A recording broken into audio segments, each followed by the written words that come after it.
మద్రాసు నుండి బయలుదేరిన Indian airlines వారి బోయింగ్ విమానం సిలోన్ రాజధాని కొలంబో విమానాశ్రయంలో దిగింది. విమానం నుండి ప్రొఫెసర్ బెనర్జీ, డాక్టర్ మోహిత్, రంజిత్, నవీన్, లాల్ అంతా వరుసగా కిందకు దిగారు. అంతా విహారయాత్రలకు బయలుదేరినట్లుగా వీసాలలో నమోదు చేయించుకున్నారు. కస్టమ్స్ వారి చెకింగ్ కార్యక్రమం ముగియగానే టాక్సీలో హోటల్ సదరన్కు ప్రయాణమయ్యారు. కొలంబోలో ప్రఖ్యాతి వహించిన హోటల్స్లో హోటల్ సదరన్ ఒకటి. తమిళులచే నిర్వహించబడుతోన్న ఆ హోటల్లో భారతీయ దక్షిణాది వంటకాలు పేర్కొందున్నాయి. సిలోన్లో భారతీయ సంస్కృతి చాలా ప్రదేశాల్లో కళ్లకు కట్టినట్లు కనబడుతుంది. ముఖ్యంగా కొలంబోలో నివసించే ప్రజల్లో 30% తమిళ వంశీయులే. కట్టు బొట్టు భాష ఆచార వ్యవహారాలు అంతా మద్రాసును గుర్తుకు తెస్తుంటాయి. టాక్సీ హోటల్ సదరన్ పార్కింగ్ ప్లేస్లో ఆగింది. మీటర్ చూసి డబ్బు చెల్లించాడు బెనర్జీ. అంతా హోటల్కి నడిచారు.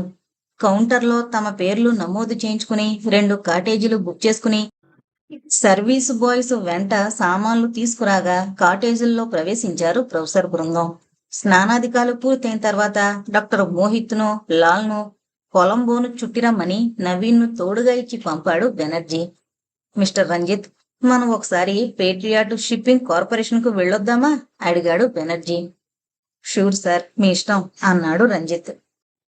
కాటేజ్ లాక్ చేసి కౌంటర్లో తాళాలిచ్చి బయటకు నడిచారు ఇద్దరు. జేబులో నుండి డైరీ తీసి మరోసారి అడ్రస్ చూసుకున్నాడు Banerjee. Patriot shipping corporation, administration office, Nungambakkam, new Nagar, Colombo. Sir, టాక్సీని పిలవమంటారా? అడిగాడు రంజిత్. పిలవమన్నట్లుగా తలూపాడు బెనర్జీ. దూరంగా వెళుతోన్న టాక్సీని విజిల్ వేసి పిలిచాడు రంజిత్. డ్రైవర్కు అడ్రస్ చెప్పి టాక్సీలో కూర్చున్నారు ఇద్దరు. టాక్సీ రివ్వున ముందుకు సాగిపోయింది. ఎయిర్ కండిషన్ చేయబడుందేమో, చల్లగా ఉందా గది.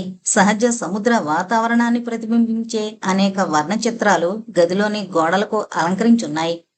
సముద్రంలో సంచరించే అనేక జంతువుల నమూనాలు చక్కగా అమర్చున్నాయి.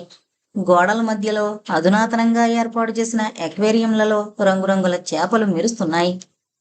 Glad to meet you professor Banerjee. I am the general manager Gabriel. Please sit down అన్నాడు. రివాల్వింగ్ చైర్లో కూర్చున్న భారీ కాయం. ప్రొఫెసర్ బెనర్జీ తనను పరిచయం చేసుకోగానే పరస్పర పరిచయాలు పూర్తయిన తర్వాత డ్రింక్స్ ఆఫర్ చేశాడు గ్యాబ్రియల్. నాకు చాలా ఆశ్చర్యంగా ఉంది. భారతదేశంలో ప్రఖ్యాతిగాంచిన పురాతత్వ శాస్త్రవేత్త ప్రొఫెసర్ బెనర్జీ సిలోన్లోని ఓ నౌకా కంపెనీని వెతుక్కుంటూ రావడం వింత కదూ అన్నాడు గ్యాబ్రియల్ పొడవైన సిగార్ను ముగిస్తూ.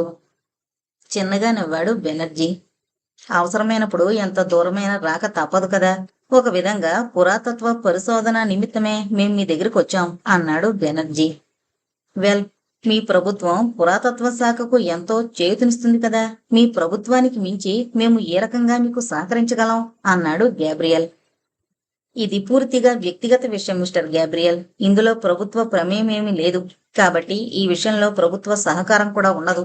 ఒకవేళ పలుకుబడి ఉపయోగించిన నిబంధనలు అంగీకరించాం. ఎందుకంటే మా ప్రభుత్వ సబ్మెరైన్లు ప్రైవేటు వ్యక్తుల కార్యకలాపాలకు ఇవ్వబడవు. మర్మగర్భంగా మాట్లాడాడు బెనర్జీ. ఐసీ, నాకు తెలిసినంత వరకు సిలోన్ గవర్నమెంట్ కూడా తన సబ్మెరైన్లను ప్రైవేటు ఉపయోగానికి అనుమతించదే అన్నాడు గ్యాబ్రియల్. కావచ్చు, కానీ మేము మీ ప్రభుత్వంతో మాట్లాడడానికి రాలేదు, మీతోనే సంప్రదించడానికి వచ్చాం అన్నాడు బెనర్జీ. ఆశ్చర్యంగా ఉంది. మాది కేవలం ప్రైవేటు షిప్పింగ్ కంపెనీ. మా కంపెనీ తరపున కొన్ని నౌకలు సరుకుల రవాణాకు అద్దెకి ఇవ్వబడతాయి. అదీగాక మాకు కొన్ని ప్రదేశాల్లో ట్రాన్స్పోర్టింగ్ సర్వీస్ ఉంది. అతి చిన్నదైన మా సంస్థ మీకెలా సహకరించగలదు అడిగాడు గ్యాబ్రియల్ ఆశ్చర్యాన్ని ముఖ నిండా పూలుకుంటూ. మిస్టర్ గ్యాబ్రియల్, మీ వద్ద ఒక చిన్న సైజు జలాంతరగామి ఉన్నట్లుగా మాకు తెలిసింది. అది మాకు ఒక వారం రోజులు ఏ రూపంలోనైనా ఇవ్వడానికి అవకాశం ఉంటుందేమో పరిశీలించండి ప్లీజ్ అని అడిగాడు ప్రొఫెసర్ బెనర్జీ. మీకు ఎవరిలాంటి అసత్య సమాచారం అందజేశారో నాకు తెలియదు గాని మీరిక్కడకు రావడం పూర్తిగా నిరుపయోగమే చిన్నగా నిట్టూరుస్తూ అన్నాడు గ్యాబ్రియల్. మిస్టర్ గ్యాబ్రియల్, నాకు వచ్చిన సమాచారం ఎప్పటికీ అసత్యం కాదు. 2వ ప్రపంచ యుద్ధ సమయంలో జర్మనీ దళాల తాకిడికి దెబ్బతినిపోయిన బ్రిటిష్ యుద్ధ జలాంతరగామిని మీరు కొన్ని మరామతులు చేయించి ముత్యాల అన్వేషణకు ఉపయోగిస్తున్నారు. మీ ఆత్మసాక్షిగా చెప్పండి, నేను చెప్పిన విషయం అబద్ధమని అన్నాడు బెనర్జీ తీవ్రంగా. ఆశ్చర్యంతో ముఖం పెద్దదైంది గ్యాబ్రియల్కు. రివాల్వింగ్ చైర్లోని భారీ కాయాన్ని అటు ఇటూ ఇబ్బందిగా కదిలించాడు. మిస్టర్ బెనర్జీ, మీరు కేవలం పురాతత్వ శాఖలో రిటైర్ అయిన ప్రొఫెసర్ అంటే నమ్మలేకున్నాను. నిజం చెప్పండి, మీరు గూఢచారులా? ప్రశ్నించాడు గ్యాబ్రియల్. చిన్నగా నవ్వాడు ప్రొఫెసర్ బెనర్జీ. లేదు మిస్టర్ గ్యాబ్రియల్, నా అవసరం నిమిత్తం ఎంతో శ్రమపడి ఆ సమాచారం సేకరించాను. అంతేగాని నేను ఏ విధమైన గూఢచారిని కాదు అన్నాడు. మిస్టర్ బెనర్జీ, మీరు సేకరించిన సమాచారం యథార్థమే. అయితే ఆ విషయాన్ని మేము సాధ్యమైనంత వరకు రహస్యంగానే ఉంచుతున్నాం. మా పేట్రియాట్ షిప్పింగ్ కార్పొరేషన్కు అనుబంధంగా మరో కంపెనీ ఉంది. ఆ కంపెనీ ముత్యాల అన్వేషణ నిమిత్తం ఆ జలాంతర్గామిని ఉపయోగిస్తుంది. కాబట్టి దానిని ఇతరులకు ఇవ్వడానికి ఎంతమాత్రం కుదరదు. మిమ్మల్ని నిరాశపరిచినందుకు మన్నించాలి, వినయంగా అన్నాడు గ్యాబ్రియల్. బెనర్జీ ముఖం కళావిహీనమైంది. మిస్టర్ గ్యాబ్రియల్, మేము ఒక రకమైన లాభ నష్టాల ప్రాతిపదిక మీదే బయలుదేరాం. కాబట్టి వ్యాపార దృష్ట్యా ఆలోచిద్దాం. మీరు నష్టపడకుండా మీకు రోజుకు ఎంత అద్దె కావాలో చెప్పండి అన్నాడు బెనర్జీ. పకపకా నవ్వాడు గ్యాబ్రియల్. మిస్టర్ బెనర్జీ, మీరు సరైన అవగాహనలో ఉన్నట్లు నాకు తోచడం లేదు. మా కంపెనీకి ఆ జలాంతర్గామి వలన రోజుకు 50,000 రూపాయల ఆదాయం లభిస్తోంది. అలాంటప్పుడు మీకు ఎలా అద్దెకి ఇవ్వమంటారు? అసలు అంత ఆఫర్ మీరు ఎందుకు ఇస్తున్నట్లు? ప్రశ్నించాడు గ్యాబ్రియల్. ప్రొఫెసర్ బెనర్జీ తమ సవాల్ విషయం, తాము బయలుదేరిన విధం, తాము సాధించిన పత్రాల గురించి, ప్రయాణించవలసిన ప్రదేశాల గురించి విపులంగా చెప్పాడు. ప్రొఫెసర్ చెప్పిందంతా ఎంతో కుతూహలంతో విన్నాడు గ్యాబ్రియల్. అతని వదనంలో సంభ్రమాచర్యాలు తొంగి చూశాయి. It is wonder mister Banerjee, మీరు చెప్పేది వింటుంటే కలో నిజమో అర్థం కావడం లేదు. నిజంగా మీ ప్రయత్నం ఎంతో సాహసోపేతమైందేగాక ఉదాత్తమైంది కూడా. మీ కార్యదీక్షకు, కర్తవ్య నిర్వహణకు అభినందనలు చెప్పడం మినహా మరే సహాయం చేయలేకపోతున్నందుకు విచారిస్తున్నాను మిస్టర్ బెనర్జీ అన్నాడు గ్యాబ్రియల్ విచార స్వరంతో. గ్యాబ్రియల్ అభినందనల పరంపరతో ఆశల శిఖరాన్ని అధిరోహించిన ప్రొఫెసర్ అతని చివరి వాక్యాలు వినగానే అగాధంలోకి కూలిపోయినట్లుగా బాధపడ్డాడు. మిస్టర్ గ్యాబ్రియల్, మా ఆశయాల్ని అర్థం చేసుకున్న మీరు కూడా ఈ విధంగా మాట్లాడితే ఎలా చెప్పండి? మీ కంపెనీకి రోజుకు 10,000 రూపాయలు చొప్పున అద్దె చెల్లించడానికి మేము సిద్ధంగా ఉన్నాం. ప్రొఫెసర్ బెనర్జీ వైపు బాధగా చూశాడు గ్యాబ్రియల్. అతనికి వృద్ధాప్యంలో పడిన ప్రొఫెసర్ని చూస్తుంటే జాలేస్తోంది. మిస్టర్ బెనర్జీ, సబ్మెరైన్ మినహా మీకు మరో విధంగా ఏమైనా సహాయం చేయగలనేమో ఆలోచించండి.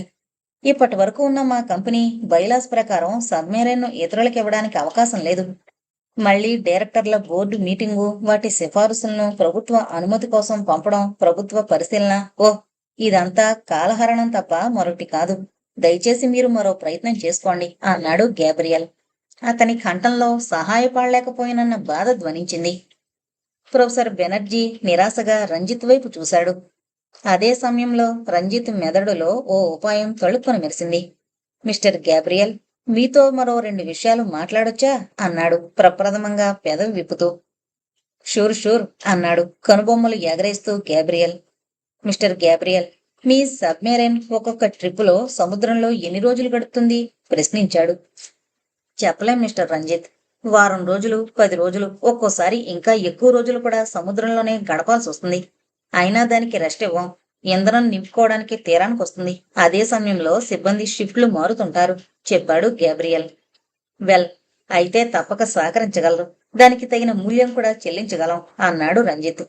చెప్పండి, ఎలా సహకరించగలం? ప్రశ్నించాడు. Very simple mister Gabriel. ఈసారి ట్రిప్లో మీ జలాంతర్గామిలో మా బృందాన్ని కూడా ఎక్కించండి. మీ సిబ్బంది సాగించే ముత్యాల అన్వేషణ ఆ ప్రాంతాల్లోనే కాబట్టి వారికి మేమేమీ ప్రతిబంధకం కాము. మా అన్వేషణ ఏదో మేం సాగించుకుంటాం. మా ప్రయత్నం సిద్ధించే వరకు మీ జలాంతర్గాంలో ప్రయాణం చేస్తున్నందుకు గాను మీకు రోజుకు 1000 రూపాయల వంతున చెల్లించగలం. మీకిది అంగీకారమేనా? ప్రశ్నించాడు రంజిత్. ప్రొఫెసర్ బెనర్జీ మెరుస్తున్న కళ్లతో రంజిత్ వైపు చూశాడు. Good idea mister Ranjith. తప్పకుండా మీరు చెప్పిన ప్రకారం చేద్దాం. దీనివల్ల మా బిజినెస్ దెబ్బతినకుండా రోజుకు 1000 రూపాయల ఆదాయం లభిస్తుంది అంటూ ప్రొఫెసర్ వైపు తిరిగి, ఓకే మిస్టర్ బెనర్జీ, రేపు సాయంత్రానికి సబ్మెరైన్ తీరానికి వస్తుంది. ఆ సమయానికి ఓ గంట ముందుగా, అంటే రేపు సాయంత్రం 4 గంటలకు మీరు మీ బృందంతో ఇక్కడికి రండి. మీకు కావలసిన స్విమ్మింగ్ డ్రెస్సు, ఆక్సిజన్ సిలిండర్సు మేమే సప్లై చేస్తాం. ఓకే అన్నాడు గ్యాబ్రియల్. బెనర్జీకి సంతోషంతో నోట మాట రాలేదు. ఓకే మిస్టర్ గ్యాబ్రియల్, మీ సహకారానికి ఎలా కృతజ్ఞతలు తెలియజేసుకోవాలో అర్థం కావడం లేదు. మెల్లగా తేరుకునన్నాడు బెనర్జీ. బై మిస్టర్ బెనర్జీ, ఒక ముఖ్యమైన కండిషన్. మీ బృందం కేవలం పురాతత్వ పరిశోధనకే దృష్టిని కేంద్రీకరించాలి. ఎట్టి పరిస్థితుల్లోనూ ముత్యాలను తాకరాదు, హెచ్చరించాడు గ్యాబ్రియల్. అలాగే మిస్టర్ గ్యాబ్రియల్, మా బృందం తరపున నేను హామీ ఇస్తున్నాను అన్నాడు బెనర్జీ. వెల్, ఇకపోతే మీ బృందానికి సముద్రంలో నడవడం, ఆయుధాలను ఉపయోగించడం అంతా కొత్తేననుకుంటాను. ఈరోజు సాయంత్రం ఇక్కడికి తీసుకురండి. వారికి మీకు ఈ ప్రాథమిక శిక్షణ ఇస్తాను అన్నాడు ఉత్సాహంగా గ్యాబ్రియల్. అతనిలో ఏదో రకంగా సహాయపడుతున్నామన్న తృప్తి మాటల్లో వ్యక్తమవుతోంది. థ్యాంక్ యూ మిస్టర్ గ్యాబ్రియల్, సాయంకాలం మళ్ళీ కలుస్తాను అంటూ లేచాడు professor. Well, see you again mister Gabriel అంటూ షేక్ హ్యాండ్ ఇచ్చాడు రంజిత్. అనుకున్న సమయానికి ప్రొఫెసర్ బృందం పేట్రియాట్ షిప్పింగ్ కార్పొరేషన్ ఆఫీసుకు చేరుకుంది. వారి కోసమే ఎదురు చూస్తున్న జనరల్ మేనేజర్ గ్యాబ్రియల్ ప్రొఫెసర్ బృందాన్ని రిసీవ్ చేసుకుని కంపెనీ వ్యాన్లో హార్బర్కు తీసుకువెళ్లాడు. కొలంబో ప్రధాన రేవు పట్టణానికి సుమారు 5 కిలోమీటర్ల దూరంలో కార్పొరేషన్ స్వతంత్రంగా నిర్మించుకున్న చిన్న హార్బర్ అది. కంపెనీకి చెందిన ఓడలన్నీ తీరానికి దాదాపు కిలోమీటర్ దూరంలోనే లంగరు వేస్తారు. అక్కడి నుండి కొన్ని చిన్న చిన్న మరపడవలు మాత్రమే తీరానికి వస్తాయి. అరగంట నిరీక్షణ అనంతరం దూరంగా నీళ్లపై జలాంతర్గామి పెద్ద డాల్ఫిన్ చేపల పైకి తేలింది. వెంటనే 2 చిన్న పడవలు జలాంతర్గామిని చేరుకున్నాయి. జలాంతర్గామిలో ఇంధనం నింపడానికి, సిబ్బంది షిఫ్టు మారడానికి, జలాంతర్గామి మైనర్ రిపేర్లు చూసుకోవడానికి మరో గంట పట్టింది. చివరగా మరో పడవలో ప్రొఫెసర్ బృందంతో సహా జనరల్ మేనేజర్ గ్యాబ్రియల్ కూడా జలాంతర్గామిని చేరుకున్నాడు. జలాంతర్గామిలో కాలు పెడుతుంటే ప్రొఫెసర్ మదిలో ఆనంద కెరటాలు పెళ్లుబుకాయి. ప్రొఫెసర్ బృందంలో ప్రతి ఒక్కరూ ముందు ప్రయాణంలో పొందబోయే అనుభూతుల్ని ఊహించుకుంటూ ఆనందిస్తున్నారు. ముందుగా గ్యాబ్రియల్ ప్రొఫెసర్ బృందానికి సబ్మెరైన్ మొత్తం తిప్పి చూపించాడు. యుద్ధకాలంలో ఉపయోగించిన సబ్మెరైన్ కావడం వలన మామూలు సబ్మెరైన్ల కన్నా సైజు తక్కువగా ఉంది.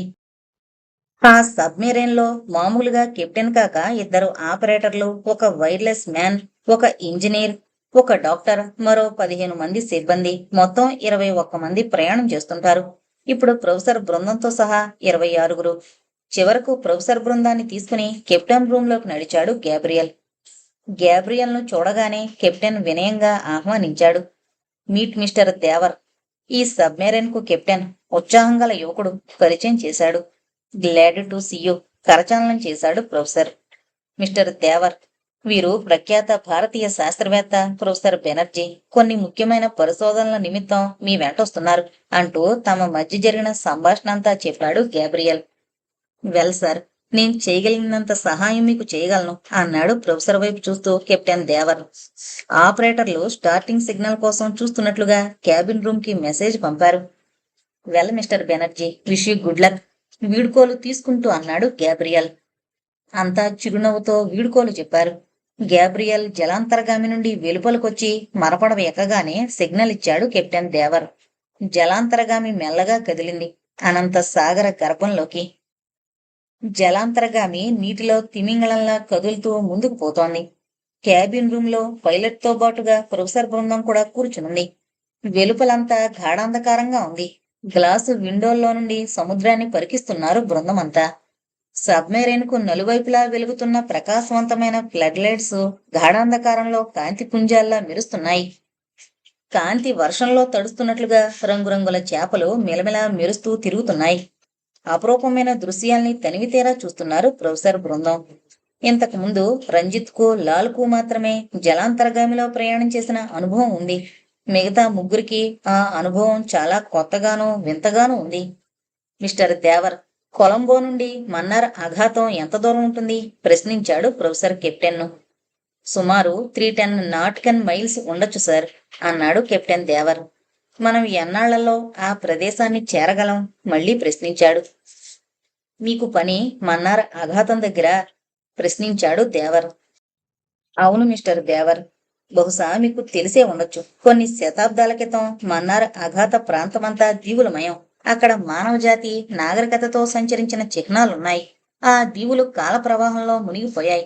ప్రస్తుతం మాకు ఆ దీవులలో మునిగిపోయిన ఓ జ్యోతిర్లింగాలయం కావాలి చెప్పాడు ప్రొఫెసర్. ప్రొఫెసర్ వైపు ఆశ్చర్యంగా చూశాడు కెప్టెన్. సార్, మీరు చెప్పేది వింటుంటే చాలా ఆశ్చర్యంగా ఉంది. కొంతవరకు నిజమేనేమోనన్న అనుమానం కూడా కలుగుతోంది. ఎందుకంటే సాధారణంగా 100-150 అడుగుల లోతుకు వెళితేనే గాని తగలని నేల మన్నార్ అఘాతానికి సమీప ప్రాంతాలలో 60-70 అడుగుల లోతునే నేల తగులుతుంది అన్నాడు కెప్టెన్ దేవర్. బెనర్జీ కళ్ళు మెరిశాయి. థ్యాంక్ యూ మిస్టర్ దేవర్. చాలా ఆశాజనకమైన వార్త చెప్పారు. సాధ్యమైనంత త్వరగా మమ్మల్ని ఆ ప్రాంతానికి చేర్చండి అన్నాడు బెనర్జీ ఆనందంగా. అలాగే సార్. ఎంత లేదన్నా 4 రోజులు పడుతుంది. ఈలోపు 4-5 విడతలుగా ముత్యాల అన్వేషణ సాగుతుంది అన్నాడు కెప్టెన్. బై మిస్టర్ దేవర్, మీరు అఘాత ప్రాంతంలో ముత్యాల అన్వేషణ సాగించేటప్పుడు మీకేమైనా శిథిల గృహాలు గాని ఆలయాలు గాని కనిపించాయా? కుతూహలంగా ప్రశ్నించాడు బెనర్జీ. లేదు మిస్టర్ బెనర్జీ, నాకు జ్ఞప్తికున్నంత వరకు అలాంటి శిథిలాలు ఏమీ కనిపించలేదు అన్నాడు దేవర్. అదే సమయంలో కెప్టెన్, అటు చూడండి, ఏదో జంతువు మన జలాంతర్గామి వైపు పరిగెత్తుకొస్తుంది అంటూ కంగారుగా అరిచాడు నవీన్. అంతా కంగారుగా అటువైపు చూశారు. దూరంగా చిన్న కొండ వేగంగా కదిలొస్తున్నట్లుగా ఓ జంతువు పొరుగునొస్తోంది. ఆ జంతువు కళ్ళు స్పాట్ లైట్స్ లా మెరుస్తున్నాయి. కెప్టెన్ ఆ జంతువును పరిశీలనగా చూసి చిన్నగా నవ్వాడు. డోంట్ వర్రీ మిస్టర్, అది హేల్ జాతికి చెందిన పెద్ద చేప. ఆ చేపకు ఈ జలాంతర్గామిని మింగగల శక్తి ఉంది, కానీ దీనిని దరిచేరలేదు. ఎందుకంటే మన సబ్మెరైన్ కు చుట్టూ పర్లాంగు పరిధిలో ఒక విద్యుత్ వలయం ఏర్పడి ఉంటుంది. ఆ వలయాన్ని ఛేదించుకుని ఏ జంతువు సబ్మెరైన్ కు చేరలేదు. లేకుంటే ప్రతి చిన్న జంతువుకు మనం భయపడాల్సి వచ్చేది, విపులంగా చెప్పాడు. అదే సమయంలో వేగంగా ముందుకు పోతున్న హేల్ చేప ఏదో పర్వతానికి ఢీకొన్నట్లు ఎగిరి తుళ్ళిపడింది. తిరిగి వేగంగా వెనుతిరిగి పరుగు ప్రారంభించింది. Thank God!